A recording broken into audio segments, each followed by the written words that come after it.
Akala mo kilala mo si Rizal? Huwag kang loko to. Naglatin pa para mang-asar ng fraile. Tumawa ang fraile sa height niya. Haha, pandak. Sumagot si Pepe. Non et mortal quod opto, immortal peto. Boom! Direct hit. Ginamit pa Latin. Parang, Your Honor, objection. Napa-speechless ang loko. Nginig ang rosaryo. Nung niligawan ex niya ng Espanyol, ayos lang. Nag-send ng Dear Sir. Parang job application. Life advice daw. Hoy, di yung payo. Back off at all. Baka masunog kilay mo. Sa dapitan, walang gamot. Di problema yan. Gamit ang saging, ginawa pang stethoscope. Placebo power, mga pare. Sabay tawa, pero gumaling pasyente. Science or magic. Nanalo ng 6,200 piso sa dapitan. Easy money, sabi niya sa mga Espanyol. Ginamit pang pondo ng La Liga.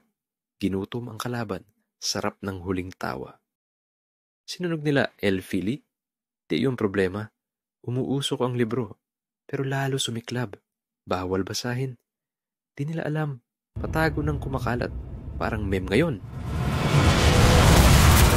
Gusto mo pa ng ganitong history? Follow na.